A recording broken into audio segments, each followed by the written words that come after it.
Imagine waking up not to the sound of an alarm clock, to the rising sun casting long shadows across the 7 hills of Rome. The year is 117 AD, and you are a teenager at the heart of the empire. The air is already thick with the smells of baking bread, wood smoke, and the distant, ever-present hum of the city coming to life. Your home, a spacious domus for the wealthy, or a cramped apartment in a multi-story insula, is stirring. Servants are already moving about, or family members. Their footsteps echo on mosaic or wooden floors. Your morning routine is simple and quick. There is no lingering in bed here. You rise, splash your face with cold water from a basin, and get dressed. The clothes you wear are practical and define your status. As a boy, a tunic cinched with a belt; if a citizen, the toga praetexta. For a girl, a long stola over an under-tunic, hair carefully braided and pinned. Breakfast or ientaculum is not a grand affair. You grab bread, perhaps dipped in wine or olive oil, maybe some cheese and fruit like figs or grapes, fuel, then out the door. The city assaults your senses. The clatter of wagon wheels, the shouts of merchants chatter in a dozen tongues. You watch your step, refuse from above, muck below. Yet there is grandeur. Magnificent temples, towering basilicas, the Colosseum. For a teenage boy from a respectable family, the morning is dedicated to education. Schooling is private, paid for by your father. You gather a wax tablet and stylus, and perhaps a papyrus scroll for more permanent work. The school of the Grammaticus may be a simple room, even a curtained-off portico open to street noise. Classmates sit on stools around the master. You read, memorize, and analyze epic poetry, Virgil's Aeneid and Homer's Odyssey. Moral and cultural bedrock. You dissect lines, master grammar, history, and ethics, enuratio. Discipline is harsh. He who is not flogged is not educated. Mistakes earn the ferula, serious offenses a thrashing. The atmosphere is competitive, far from supportive by modern standards. This painful rigor prepares you for law, politics, or the military, a serious business. You are being shaped into a citizen. If you are a girl, learning happens at home. Some receive tutoring, most focus on domestic skills. Spinning, weaving, managing a household. You learn to be a respected matrona, manage servants, keep accounts, uphold family honor. While your brother prepares for public life, you are readied for a private one, ensuring the smooth running and continuity of the familia. Once school ends around noon, the afternoon is yours. Leisure, exercise, socializing. A vital part of growing up Roman. Boys flock to the Campus Martius, an open field beyond the sacred boundary. Here, bodies are built and discipline instilled, running, wrestling, jumping, throwing the discus, and the javelin.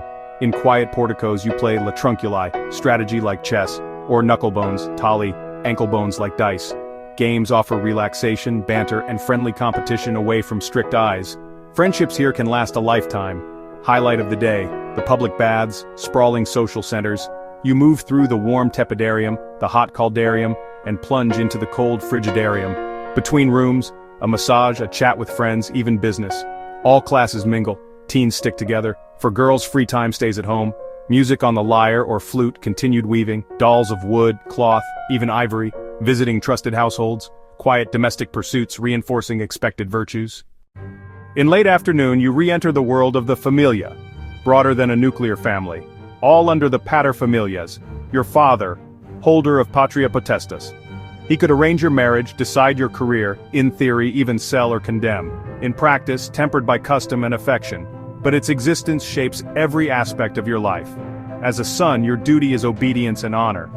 You are the future head. If he's a senator, you pursue politics. If a merchant, you learn his trade. Your father arranges your marriage. Duty to the familia over romantic love. The household's interest comes first. For a daughter, constraints are tighter. Virtue and obedience define you. Your chastity is tied to family honor. You are modest, diligent, skilled at home management. Marriage often comes in the early to mid-teens, sometimes to a much older man. You move swiftly from father's authority to your husband's. Your role, produce legitimate children, especially sons, to continue the line. Evening cena, for the wealthy, reclining in the triclinium, eggs and olives, meat or fish with sauces, fruit and nuts. For the poor, a simple porridge, eaten sitting. Adults dominate conversation, but the cena gathers everyone, reinforcing the structure and unity of the Roman familia. Life in Rome is not all work. Ludi fill the calendar, welcome breaks from routine. For teens, pure excitement. Some festivals last days, the whole city joins. Great venues host the most thrilling events. At the Circus Maximus you cheer your faction. Reds, whites, blues, greens, as chariots thunder by in dangerous spectacle. Gladiatorial games draw crowds. Highly trained fighters, often slaves or prisoners of war, battle with varied weapons, sometimes to the death. Wild hunts, lions, elephants, crocodiles, parade imperial reach. Spectacle displays power and wins favor for the emperor. Saturnalia upends order. Masters serve slaves, gambling allowed. A king of Saturnalia presides, a burst of gifts, feasting, and revelry. Unusual freedom for teens. Solemn processions and offerings seek divine favor for your family and for Rome. At Liberalia, a boy dedicates his bulla and toga praetexta, puts on the toga virilis. Your name is inscribed, you enter public life. For a girl, adulthood arrives at her wedding. Childhood toys set aside, traditional bridal dress donned. Being a teenager in ancient Rome is a brief, intense transition, unique and challenging. Not prolonged self-discovery, a focused apprenticeship for adulthood. A boy's rigorous education molds a disciplined, eloquent citizen ready for the public sphere, his identity tied to family name and future as paterfamilias. For a girl, the path is shorter and prescribed, centered on the home, value measured by virtue, modesty, and domestic skill. Adulthood arrives at marriage. Life moves from duty to father, then to husband. Freedom to choose your own path scarcely exists. Structure over self-expression, yet there is joy. Friendships in schoolyards, on fields and at games, the thrill of races, spectacle of the games and the chaotic fun of festivals, brief escapes that bind you to Rome. Shared experiences build belonging, not just to family, but to the vast Roman community.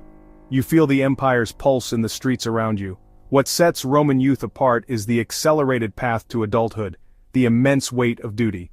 There is little room for rebellion. You are a link in a long chain of tradition, taught to value honor, duty, and family above all. Life is serious, and these years are training for responsibility. A life of structure, expectation, and purpose, lived in the shadow of magnificent Rome.